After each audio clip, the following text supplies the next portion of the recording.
Eh oui, un jardin c'est facile. Et nous allons, si vous le voulez bien, le découvrir avec Marie. Quel beau jardin. Oui.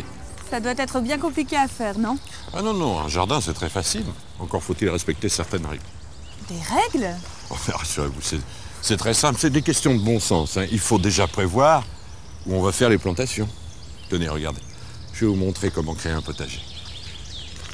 Tout d'abord, il faut faire un état des lieux, c'est-à-dire mesurer précisément l'endroit où sera le nouveau potager.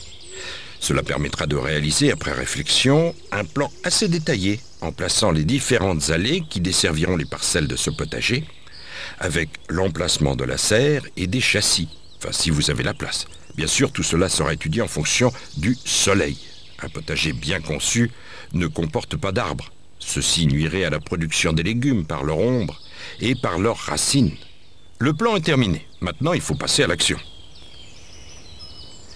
D'abord, il faut connaître la qualité de la terre. Pour cela, l'idéal est de pratiquer une analyse du sol. Vous enverrez l'échantillonnage dans un laboratoire spécialisé. Les résultats vous guideront dans les corrections éventuelles à faire.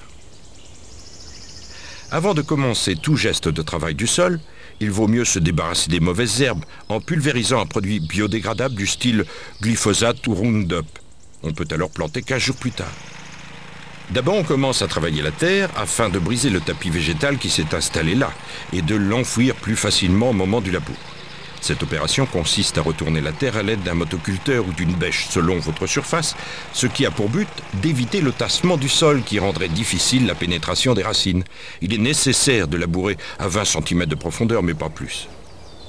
Mettre des cordeaux et passer la fraise. Ratisser le terrain qui sera prêt à être engazonné à l'aide d'un râteau. Les parcelles délimitées seront ainsi bien adaptées à la rotation des cultures qui consiste à ne jamais cultiver au même endroit d'une année sur l'autre les mêmes légumes. Ainsi, on n'appauvrit pas la terre. Une fois l'hiver terminé, on peut commencer à cultiver alors. Ah oui, on va même commencer par les pommes de terre. Donc on va les semer. Ah non, pas du tout. Regardez. Reprendre une saison au potager, c'est souvent la commencer avec les pommes de terre. On trouve maintenant plusieurs sortes de plants de pommes de terre dans le commerce.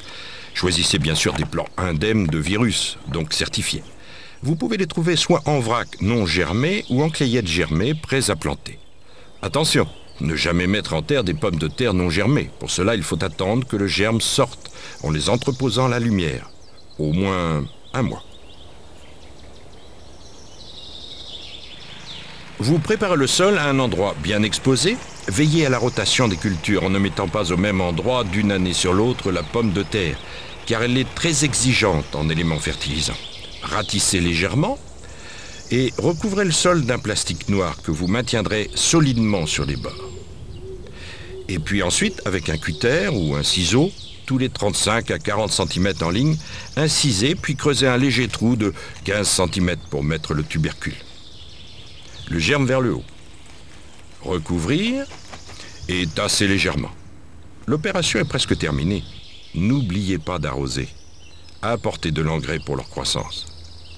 Bien sûr, il faut recouvrir l'ensemble d'un tunnel pour se garantir des gels de la nuit ou du matin.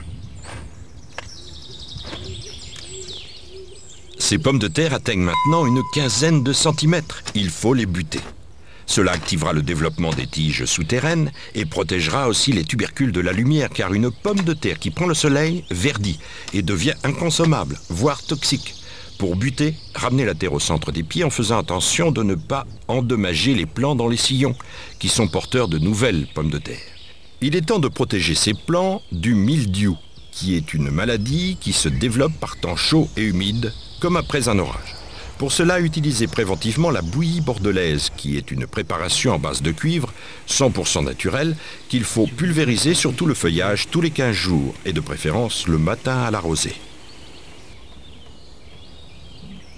Ça y est, vous pouvez profiter des patates que vous avez plantées il y a 3 mois. Opération simple, mais tout de même un peu délicate. Il s'agit dans les gestes de ramassage de ne pas blesser les tubercules en terre. Arrachez les fans. N'hésitez pas à mettre les mains dans la terre pour ramasser les tubercules qui apparaissent. Sachez qu'un seul plant peut produire de 500 grammes à 2 kilos de pommes de terre.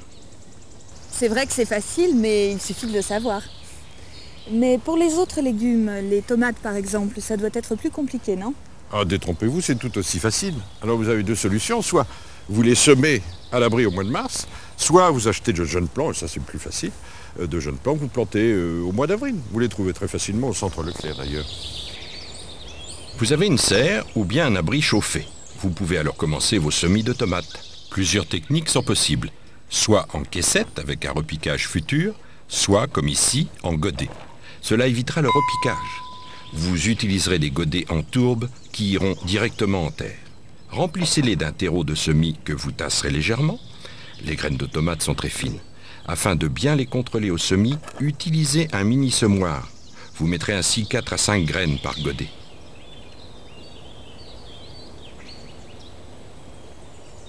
Recouvrir d'un terreau tamisé, tasser très légèrement et arroser.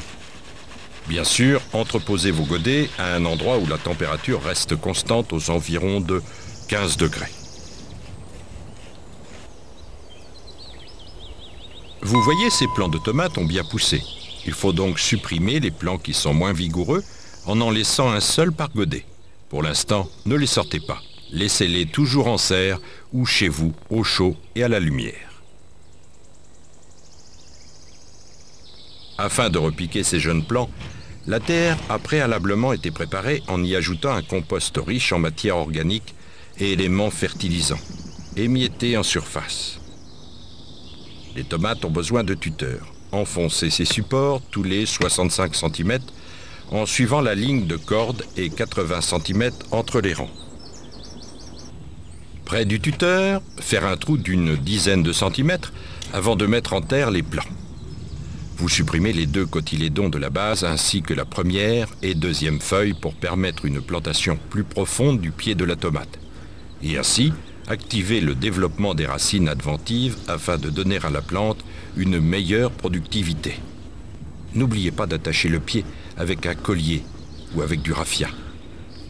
Ne pas trop serrer pour permettre à la tige de bien se développer. Faire ensuite une cuvette à la base de chaque plant et arroser copieusement. Mais attention, ne jamais mouiller les feuilles. Vous éviterez les risques de mildiou. Ajoutez un engrais spécial tomate pour améliorer le rendement de vos plantations. Après l'effort, le réconfort, c'est le moment de récolter les tomates. Profitez-en pour supprimer les gourmands, c'est-à-dire les jeunes pousses inutiles qui se développent au détriment des tomates. Maintenant que je sais tout sur la culture des pommes de terre et sur celle des tomates, j'aimerais bien en savoir plus sur les salades. Ah oui, comme je vous comprends. Qu'est-ce qu'il y a de plus délicieux qu'une salade fraîchement cueillie dans son potager, hein? Je vais vous montrer. Pour semer en pleine terre les laitues, cassez les mottes, nivelez le terrain à l'aide d'un râteau. Pour semer en ligne, tirez un cordeau, puis creusez un sillon de 1 cm de profondeur. Les graines de salade sont très fines. Il vaut mieux utiliser un semoir à main en prenant soin d'épandre les graines très régulièrement. Recouvrir ensuite très légèrement avec de la terre et arroser copieusement. Autre solution, vous pouvez trouver dans vos magasins Leclerc des plants de laitue en mini-motte, prêts à planter, ce qui permet de gagner du temps.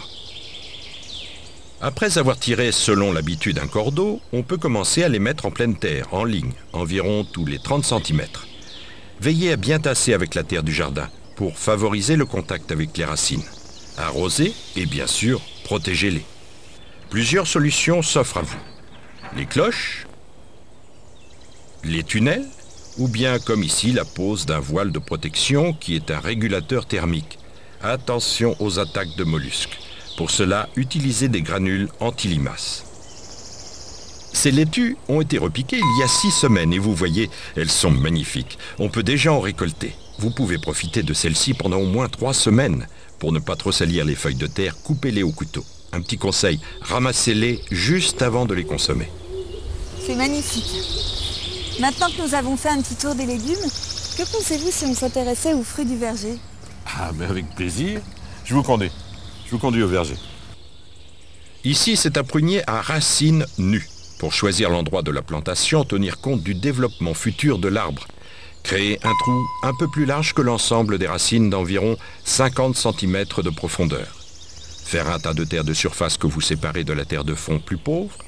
Mélanger le tas de surface avec du compost de qualité. Retailler les branches ainsi que les racines abîmées lors de l'arrachage de l'arbuste. Praliner ces racines. rebouchez ensuite partiellement le fond avec le mélange, installez l'arbre de façon à ce que le collet arrive au niveau du sol. Rebouchez d'abord avec le reste du mélange et ensuite avec la terre de fond.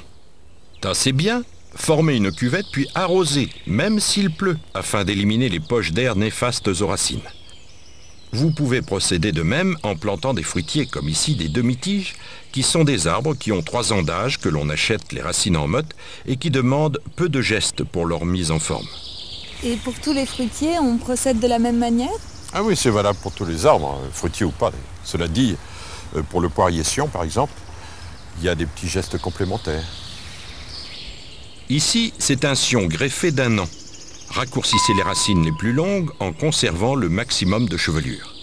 Maintenant, pour faciliter l'émission des nouvelles racines, pralinez, c'est-à-dire plongez l'ensemble dans un mélange de terre collante, de fumier de cheval et d'eau. Mettez le jeune arbre en place en étalant bien les racines. Le point de greffe doit être au niveau du sol. Rebouchez et arrosez. Un peu de patience et au bout de quelques jours, taillez le sion à 50-60 cm à la base d'un œil situé à l'opposé de la base du point de greffe. Choisissez 5 yeux en dessous, bien répartir autour de l'axe ces yeux qui donneront naissance à 5 rameaux, futures branches charpentières. Supprimez tous les yeux inutiles à la base du sion avec les doigts ou avec un couteau. Les 3 derniers yeux gardés, étant bien moins alimentés en sève, forcez-les en pratiquant des barrages de sève qui consistent à faire une légère incision horizontale au-dessus des yeux à renforcer. Maintenant, attachez le sion au tuteur, sans toutefois l'étrangler. Oh là là, ça m'a l'air bien compliqué tout ça. Mais non, vous savez, tous ces gestes servent l'arbre à produire de beaux fruits, en enlevant les branches inutiles, en canalisant la sève vers les fruits. Et vous savez qu'on peut même obliger l'arbre à pousser selon une forme désirée. Au fond, le jardinier, c'est un peu l'infirmier des plantes.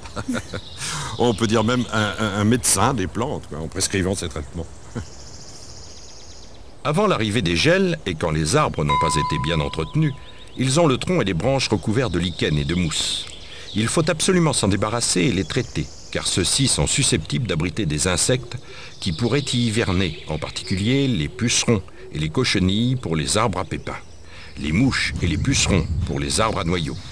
Vous commencez à effectuer une destruction physique à l'aide d'une brosse à chien-dent, attention de ne pas endommager l'écorce.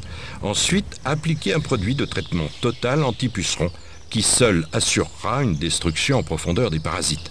N'hésitez pas à traiter également les branches principales. Profitez-en pour tailler les branches mortes ou malades. Maintenant que vous m'avez beaucoup appris sur le potager, j'aimerais bien m'intéresser au jardin ornemental. C'est une bonne idée, mais avant de parler des fleurs, intéressons-nous d'abord à la pelouse. C'est essentiel pour une mise en valeur d'un beau massif. Et puis, pour toutes les activités en plein air. D'abord, ameublir le sol à l'aide d'un motoculteur ou d'une bêche.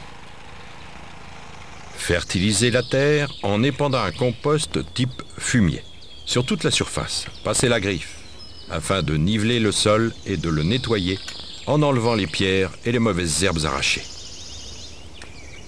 Si vous ne pouvez pas tout enlever, vous pourrez faire un désherbage à l'aide du Roundup. Pour bien stabiliser l'ensemble, passez le rouleau.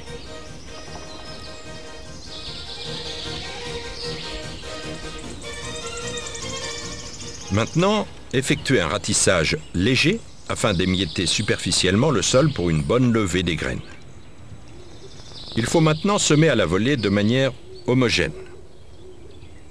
Vous utiliserez 25 à 30 grammes de graines par mètre carré. Vous effectuerez des passages croisés pour que la répartition soit régulière. Attention, sur toute la périphérie, il faut créer un filet très dense sur quelques centimètres de largeur. Ainsi, vous obtiendrez des bordures bien marquées. Ratissez de nouveau en surface afin d'enfouir superficiellement les graines. Et maintenant, passez de nouveau le rouleau pour assurer un bon contact des graines avec la terre. Même si le temps est à la pluie, il faut arroser immédiatement. Évitez de marcher sur cette surface engazonnée pendant les 6 premières semaines. Une pelouse, ça fait du travail en plus. Eh oui, mais enfin, vous savez, une pelouse, ça se mérite, hein. Et puis, le travail n'est pas si énorme que ça. La première tonte consiste à ne couper qu'à 1/3 les brins et à recommencer l'opération quelques jours après pour obtenir une hauteur de 4 à 5 cm. Passez maintenant le rouleau car cette première tonte a légèrement déchaussé les pieds des graminées. Cette opération remettra en contact les racines à la terre. Vous pouvez aussi épandre un engrais à action lente pour une bonne reprise. Maintenant que mon gazon a poussé, il me faut une tondeuse pour bien l'entretenir. Mais comment la choisir? Vous avez raison, une tondeuse, c'est indispensable à tout jardinier qui se respecte. Mais je vais vous expliquer. Avoir un beau gazon, c'est pour beaucoup d'entre vous une angoisse. Eh bien non, c'est même un plaisir. Il faut choisir une tondeuse adaptée à vos besoins. En voici quelques-unes que nous avons sélectionnées pour vous. Pour les petites surfaces, utilisez une tondeuse électrique. Son avantage est son silence et sa légèreté. Vous l'utiliserez pour une surface inférieure ou égale à 500 mètres carrés. Celle-ci est la tondeuse classique à lame rotative qui ont fait leur preuve depuis des années. Elle fonctionne avec un moteur thermique et sa largeur de coupe est adaptée aux surfaces moyennes de 500 à 1000 mètres carrés. Cette autre est aussi une tondeuse à lame rotative mais auto-tractée, ce qui est beaucoup plus confortable à l'utilisation. Elle conviendra aux surfaces de 1000 à 2000 mètres carrés. Vous avez une grande surface à tondre, vous voulez le faire sans vous fatiguer, bien laissez-vous porter par la machine. Comme son nom l'indique, c'est une auto-portée. Sa largeur de coupe est adaptée aux surfaces de 2000 à 3000 mètres carrés. À la fin de la saison de tonte, pensez à l'hivernage de votre tondeuse. Démontez la bougie, enlevez la batterie et videz le réservoir d'essence. Après une bonne tonte, il reste quand même des endroits inaccessibles aux tondeuses. Alors voici un coupe-bordure à fil. Attention, protégez votre visage des éventuelles projections de la machine. Celle-ci effectue des coupes à l'aide d'un fil de nylon. L'été a fatigué le gazon.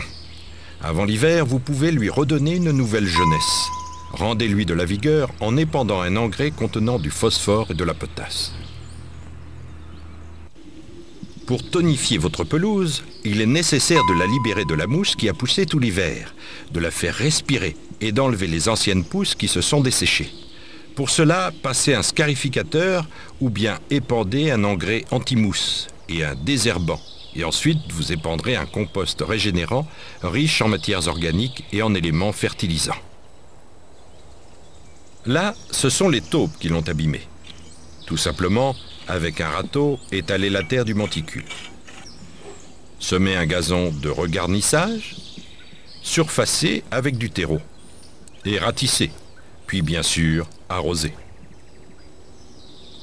Ici, il s'est formé un trou sous le gazon.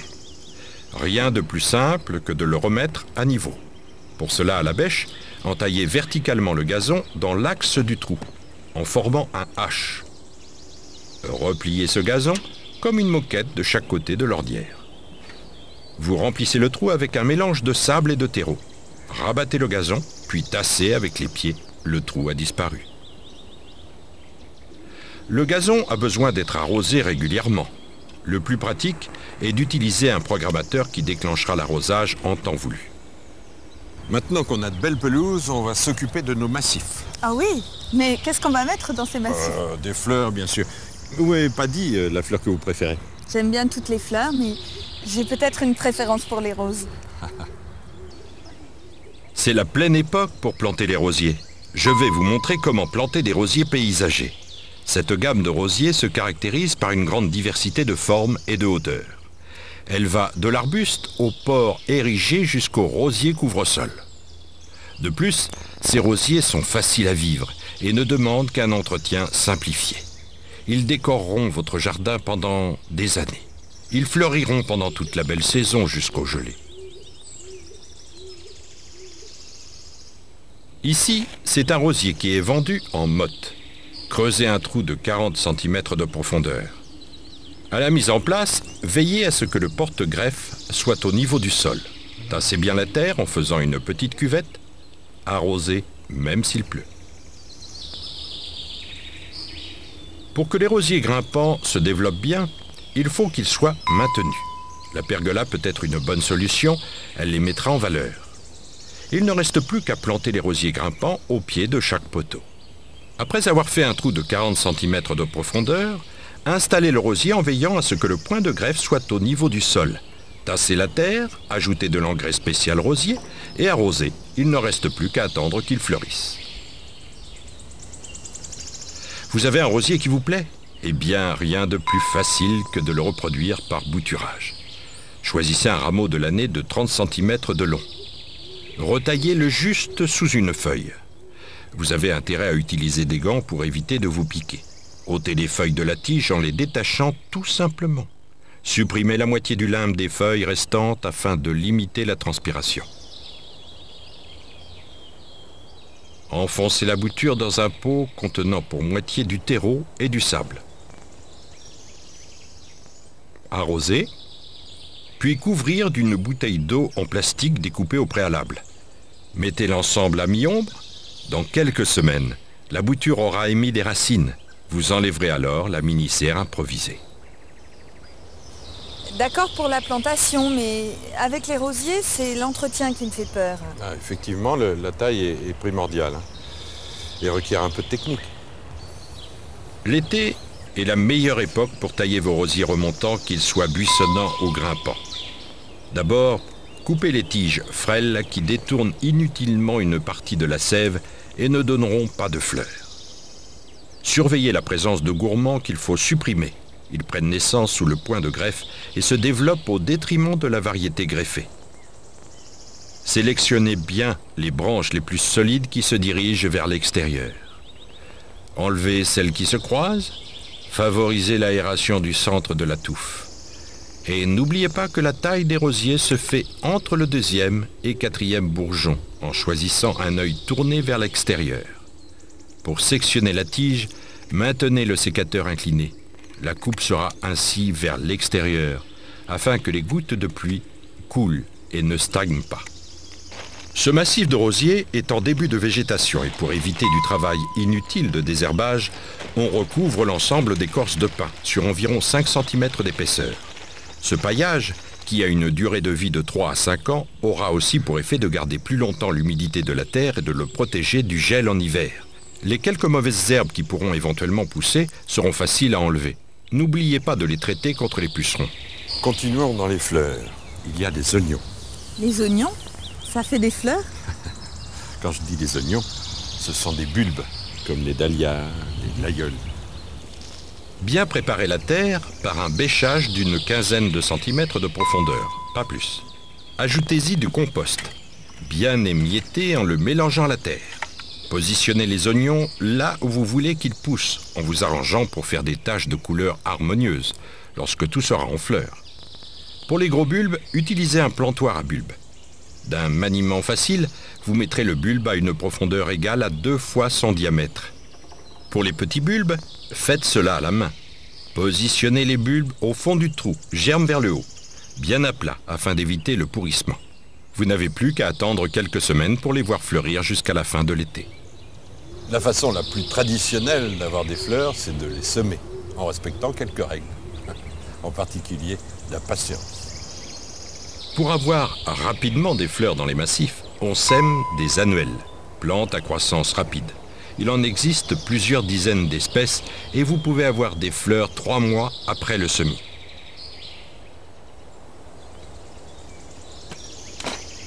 Ici, ce sont des annuelles grimpantes qui peuvent se développer sur 4 à 5 mètres. Vous sèmerez une bonne dizaine de graines par espèce, au pied de supports tels que les treillages, les murs, les clôtures, pour être sûr d'avoir une germination de 4 ou 5 plants. Recouvrir les semis et arroser. Toutes les graines ont bien levé, même beaucoup trop.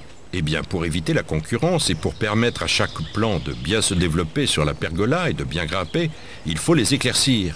On en supprime la moitié. Il faut continuer à arroser et dans un mois, la pergola sera recouverte. Les bisannuelles sont des fleurs au cycle végétatif étalées sur 2 ans. Les feuilles apparaissent la première année et les fleurs la deuxième. Ensuite, la plante meurt. Comme les giroflées, les pensées, les primes-verts, les pâquerettes et bien d'autres suivant vos goûts. En les semant maintenant, vous aurez de jeunes plants dès l'automne que vous mettrez alors en pleine terre et ils fleuriront au printemps suivant. Pour une bonne réussite, il faut préparer dans une caissette de semis un mélange à part égale de tourbe blonde et de sable. Bien tassé pour éliminer les poches d'air, semez avec un petit semoir, les graines sont petites. Bien les répartir sur la surface en semant clair et recouvrir en tamisant le même mélange de substrat. Pour ne pas déplacer les graines à l'arrosage, une autre technique. Voici un système de réserve d'eau avec un film de plastique. On installe ensuite ces caissettes dans ce bac. L'eau remontera ainsi par capillarité. Pour plus de rapidité, vous pouvez acheter vos fleurs en plant, prêts à planter, idéal pour les balcons et terrasses. Ici, c'est un géranium que vous entretiendrez avec un engrais spécial, mais vous pouvez aussi planter des pétunias, des impatiences, des roses d'Inde.